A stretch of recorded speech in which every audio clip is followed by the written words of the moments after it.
C'est ça devenir meilleur ouvrier de France. Mais moi aussi, je veux devenir meilleur ouvrier de France parce que le mec, il parlait du métier de telle façon qu'il en était passionnant et passionné.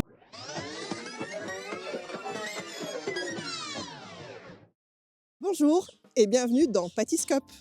La newsletter de Pâtissart qui évolue et devient mensuelle. Désormais, on se retrouve chaque dernier mercredi du mois pour explorer ensemble l'univers de la pâtisserie. Et alors n'oubliez pas de vous abonner sur www.pâtissart.com. 3 étapes qui résument mon parcours. Déjà, 3 rencontres extraordinaires avec tout d'abord Pascal Niot qui était chez Dalloyau.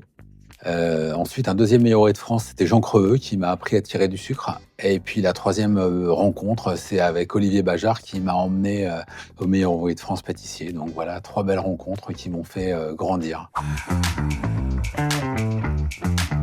Je voulais être soit pâtissier, soit verrier. Je crois que l'étape qui a tout changé, c'est quand je me suis retrouvé, je voulais aller chez Dalloyau et je voulais rentrer à l'école Ferrandi, qui pour moi était la meilleure école. Et quand je suis rentré à Ferrandi, Ferrandi, j'avais pas un bon carnet de notes, donc ils voulaient pas me prendre. Et il y a une dame qui s'appelait Madame Faramarzi, qui était là et qui m'a dit pourquoi vous voulez absolument rentrer à Ferrandi, on peut pas vous prendre, vous n'avez pas un bon carnet. Et là, je lui ai dit écoutez, croyez en moi. Vous ne serez pas déçus. C'est mon rêve. Vous ne pouvez pas casser mon rêve comme ça. Je vous assure, faites-moi confiance. Et donc, cette personne, Madame Faramarzi, ouais, elle m'a sorti de l'eau au moment où j'étais dans l'eau. Donc, je la remercie. Je remercie l'école Ferrandi parce que fut une époque de ma vie, je faisais beaucoup de bêtises. Et qu'ils m'ont aidé. Ils m'ont aidé à devenir un peu, à me sortir de l'eau. Donc, je les remercie. Pour moi, c'est devenu un rêve d'enfant parce que quand j'ai commencé à 15 ans et demi chez Dalloyau, Monsieur Niot était là et j'ai travaillé avec lui au mois de décembre et il nous appelait ses petits gars et quand je l'ai vu travailler, déjà il a demandé à tous les apprentis qui voulaient travailler avec lui. Et moi, j'ai dit, bah moi, je veux bien. Et donc, tous les autres me disaient, mais tu es fou, pourquoi tu vas travailler avec lui, il est dingue. Et moi, je me suis dit, bah c'est pas grave, je veux dire, je vais apprendre. Et quand je l'ai vu travailler de façon chirurgicale, où il préparait ses papiers cornets, où il préparait ses couteaux, où c'était comme s'il allait opérer, et qu'il m'a dit, mon petit gars, vous avez déjà été à l'opéra? Je dis non, j'avais jamais été à l'opéra. Il me dit, il faut aller à l'opéra parce que vous allez voir, là, on va disposer les feuilles de houx de telle façon. Et puis, il m'a dit, dans la vie, soit il y a les danseuses qui dansent avec beaucoup de grâce et tout ça, soit vous êtes figé comme ça. Et les gâteaux, il faut que ça soit de la grâce. Donc voilà, il m'a donné ces paroles-là. Et après, il disait, vous voyez la petite truffe qu'on rajoutait dessus, il faut la taper, mais si vous la tapez trop, le cacao poudre va tomber. Si vous ne tapez pas assez le cacao poudre, et ça va tomber sur le glaçage, ça va pas être beau. Donc, c'était tous ces petits détails. Et là, je me suis dit, ah ouais, c'est ça devenir meilleur ouvrier de France. Mais moi aussi, je veux devenir meilleur ouvrier de France parce que le mec, il parlait du métier de telle façon qu'il en était passionnant et passionné. Et il m'a donné le virus, quoi. Et donc, toute ma vie, depuis 82, je suis rentré en apprentissage, j'ai eu envie de passer le MOF. Donc, voilà, je travaillais pour passer MOF et voilà, j'ai eu envie et puis j'ai réussi mon rêve. Donc, pour moi, le MOF, c'est d'abord avoir réussi un rêve. Alors les kékissimes, déjà, j'ai fait l'armée et j'ai toujours un pote d'armée et François me dit toi, tu as réussi ce que tu voulais faire» parce que quand on était à l'armée, c'était en 86, donc ouais, c'est au siècle dernier et en 86, je disais: «Moi, si un jour je deviens grand et si j'y arrive, je voudrais avoir une boutique avec que des cakes». Pourquoi? Parce que ma grand-mère nous faisait des cakes de dingue, qui étaient bons, qui étaient moelleux, qui étaient goulayants. Et quand j'allais chez mes potes, il y avait toujours des gâteaux qui étaient pas bons, un gâteau au yaourt super sec, des choses comme ça. Et donc, je me suis dit, moi, quand je vais m'installer, je voudrais avoir une panoplie de gâteaux de voyage, de cakes. Bon, d'abord, on les appelait gâteaux de voyage. Puis après, on a vu que les gâteaux de voyage, on commençait à en parler. Et puis après, je les ai appelés mes cakes. Et puis après, je me suis dit, ah mais cake, pourquoi cake? On va les appeler des cake'issimes. Pourquoi cake'issimes? Parce que dans le mot cakeissime, vous avez le mot cake et vous avez le mot kiss, parce que nos gâteaux sont doux comme des baisers. Donc on a déposé la marque. Donc on a déposé la marque Cakeissime, comme ça on ne peut pas se faire prendre notre idée. Et puis, c'est vrai que nos gâteaux sont doux comme des baisers parce qu'ils sont moelleux et on y revient. Et voilà, d'où l'appellation mes Cakeissime. Ça date depuis 86 que j'ai envie de faire ça. Ici, quand je me suis installé il y a 15 ans, je voulais faire tout ce qui se garde. Donc, je ne supporte pas le gâchis. Je supporte pas qu'on puisse mettre un gâteau à la poubelle, je supporte pas qu'on puisse mettre quelque chose à la poubelle. Et pourtant, quand on est pâtissier, il y a des choses qu'on doit mettre à la poubelle parce qu'une tarte aux fraises, si elle n'est pas vendue aujourd'hui, demain, c'est pas pareil parce que la pâte est ramollie, et ainsi de suite. Donc, je m'étais dit, je vais ouvrir une boutique avec du chocolat, avec des tablettes de chocolat, avec du sel au mi-poivre. On fait du sel, on fait des vinaigres, on fait des sucres, on vend du miel. Donc, c'est une boutique complètement atypique. Au début, on faisait pas de gâteau du samedi. Et on avait une école de pâtisserie. Donc l'école est toujours d'actualité, on donne toujours des cours le samedi après-midi ou dans la semaine pour les gourmets ou les comités d'entreprise. Et puis un jour, l'école, elle fonctionnait, mais ça fonctionnait pas non plus du feu de Dieu. Donc on s'est dit, mais on va lancer quelques gâteaux le samedi.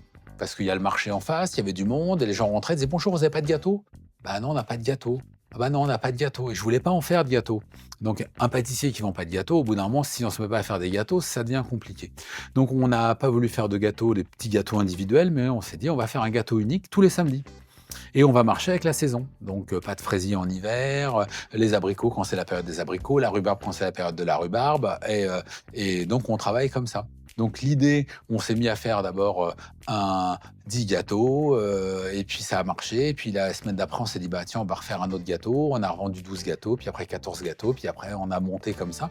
Et puis maintenant, c'est devenu une institution. C'est le gâteau du samedi. Donc, tous les samedis, un gâteau différent, de forme, de création, de goûts différents. Et c'est comme ça. Et ensuite, on s'est dit, ça fonctionne pour le gâteau du samedi. Donc, on va faire le kékissime de la semaine. Et on a lancé donc notre gamme de kékissime normal, plus un qu'on met à l'honneur toutes les semaines. Waouh! Alors je sais pas parce que fut une époque où on devait travailler avec 2 sortes de biscuits différents. Il y avait une crème brûlée, une mousse, un compoté, un glaçage. Ça devait être super droit, ça devait être super léché. Alors oui, c'était technique, mais quand on a compris qu'un gâteau, il doit être bon, quand il y a 50 de biscuits, quand il y a des fraises, des bonnes fraises de saison, d'un producteur local, dans la période, c'est aussi sympa que de mettre 3 couches de biscuits, 2 couches de crème, donc voilà. Donc le plus technique, je sais pas, je pense qu'il y a pas de plus technique, parce qu'il y a des jours où on est fatigué et un gâteau simple devient quelque chose de très technique. Et puis des fois, on est en pleine forme et puis on pourrait escalader l'Everest 3 fois dans la journée, vous voyez ce que je veux dire? Donc le plus technique, je pense que c'est quand on est fatigué et c'est arriver à sortir quelque chose de magnifique et d'avoir la même qualité tous les jours. Ça, c'est le défi technique de tous les jours. Et en plus, où c'est le plus technique, c'est je peux avoir une idée, mais que ça soit mes équipes qui arrivent à le faire à mon idée à moi et à ce que j'ai dans la tête et à faire ressortir ça et le mettre en application pour tout le monde. C'est ça le plus technique. Alors mon ingrédient fétiche, c'est la framboise, parce que j'ai vécu en Touraine, à la campagne. Ma grand-mère était une dingue, elle avait un jardin, c'est la caserne d'Ali Baba. Quand on allait cueillir des framboises, on revenait toujours, on en avait plein les lèvres. Les fraises, c'était pareil. Donc on a eu droit à open bar dans le jardin. On pouvait manger à foison, de toute façon, on pouvait en manger autant qu'on voulait parce qu'il en restait toujours. Donc la framboise, ouais, mon ingrédient fétiche, c'est ça. Comment je pourrais le retransformer? Je pense que depuis que je suis petit, je la travaille. Donc la framboise, elle m'émerveille tellement que voilà, c'est tous les jours un nouveau départ, on va dire. Toujours être de bonne humeur, parce que quand le réveil sonne à 4 heures du matin, ça pique de se lever à 4 heures. Alors autant quand on est jeune, c'est facile, et plus on vieillit un peu comme moi, plus le réveil sonne tôt et plus ça pique fort. Donc je pense qu'il faut déjà aimer ce qu'on fait, parce que si on aime ce qu'on fait, déjà on va bien le transmettre, et puis déjà ce sera plus facile de se lever le matin. Il faut toujours être passionné pour devenir passionnant. Parce qu'on ne peut pas motiver ses troupes si on n'est pas passionné, passionnant. Et puis je pense qu'il faut donner de l'amour aux gens parce qu'on est des marchands de bonheur et des marchands de rêve. Parce qu'il ne faut pas oublier qu'on est comme des petites souris, on s'immisce chez les gens. Parce que quand il y a un gâteau d'anniversaire, on fait partie de la fête, sans y être invité, mais on est là. Donc si on fait un gâteau de mariage, nous, on ne peut pas se louper pour un gâteau de mariage. Et on ne peut pas dire non, je vous livrerai votre gâteau demain. Parce que, par contre, si vous commandez quelque chose, des fois, vous attendez quelque chose dans la boîte aux lettres qui n'arrive pas le jour même. Pourtant, c'était prévu tel jour, mais ça vient pas. Si vous livrez pas le gâteau tel jour, Le mariage, vous pouvez pas dire revenez la semaine prochaine, c'est pas grave, réinvitez vos clients. Donc oui, il faut toujours se remettre en question et je pense que il faut aimer les gens déjà, c'est la première chose. Il faut aimer les gens pour faire des bons gâteaux. Je lui dirais, travaille bien ton anglais déjà, parce que, c'est un passeport pour partir travailler dans le monde entier. Je lui dirais de bien travailler à l'école, parce que, bien savoir compter, c'est super important. L'anglais, les maths, et puis la géographie, parce que quand on va vouloir, voyager, il faut savoir où se trouve, la Russie, le Canada, le Japon, heu et puis, lire beaucoup, parce que je pense que la lecture, c'est une ouverture d'esprit. Arrêter de scroller, parce que scrollage, c'est bien, mais on copie. Il y a 2 façons de voyager, il y a 2 façons de penser et puis je terminerai par l'homme crée et le singe imite et je pense que, quand on est sur Insta toute la journée et qu'on scrolle toute la journée, eh bien, on s'enrichit pas parce qu'on croit qu'on s'enrichit, mais on le fait pas et que ce qui est, sur Insta, eh bien, je pense que c'est pas la vraie vie. La vraie vie, c'est, pouvoir produire, de pouvoir créer et que si on regarde, on ne crée pas, on n'est qu'un singe et donc vive l'homme, quoi. Moi, j'ai eu des meilleurs trans sur Paris, Laurent Duchesne et Arnaud Laher qui sont mes parrains, qui m'ont téléphoné un jour, qui m'ont dit: «Tu pas envie de rentrer au relais dessert?» Je dis: «OK». J'avais mon ami Franck Fresson qui était au relais dessert avec qui j'ai passé le MOF. Je me suis dit: «Bah oui, ils sont là, ils sont dedans, donc ça doit apporter quelque chose». Je me suis dit: «Bah, c'est une reconnaissance de mes pairs» parce qu'on m'a téléphoné, on est venu me chercher, donc je me suis dit: «Bah, oui, c'est bien». Après on m'a dit: «Bah, écoute, tu dois faire un courrier par lequel tu aimerais rentrer au relais dessert», donc c'est ce que j'ai fait. Après on est venu ici pour me visiter, on est venu goûter mes gâteaux, c'est encore un jugement, quoi. On m'a jugé, savoir si j'étais apte ou pas de rentrer dans la famille et puis après on m'a fait rentrer, et quand on rentre, on doit proposer des gâteaux. Moi je suis venu, j'ai fait une démonstration, j'ai parlé de ma pâtisserie, j'ai parlé de ma boutique, j'ai parlé de ce que je faisais et puis voilà, après je suis rentré, au relais dessert et ça fait, je sais pas, 10 ans bientôt que j'y suis rentré. Ce que j'aime beaucoup au relais dessert, c'est qu'on travaille, il y a 2 sessions, session de printemps, session d'automne. En automne, au mois de septembre, on travaille beaucoup de recherche, beaucoup de créativité, beaucoup de gens qui parlent de comment faire, ça nous aide beaucoup.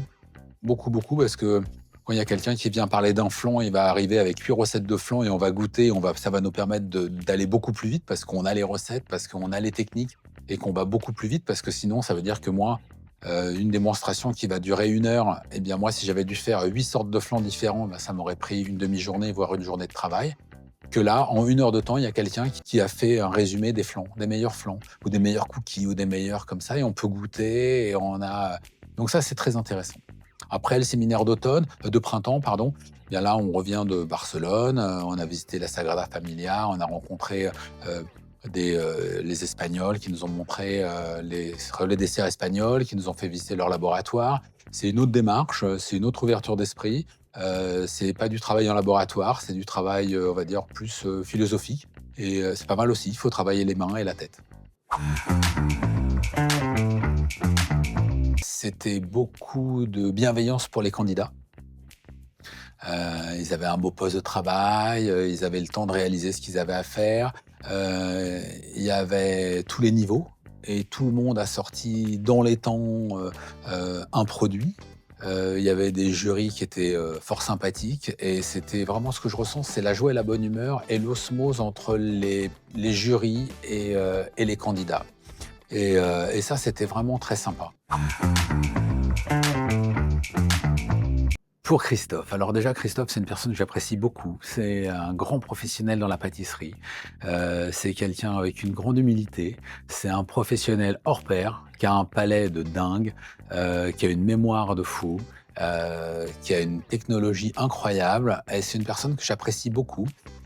C'est une personne qui m'a reçu à l'époque où il était chef au crayon, qui m'a reçu avec beaucoup de bienveillance et c'était au moment où j'en avais le grand besoin. Donc je remercie Christophe. D'ailleurs Christophe, si tu entends ce message, je te fais des gros bisous et vraiment tu es une personne incroyable. Rien qu'en disant ça de toi, eh bien j'ai des frissons partout parce que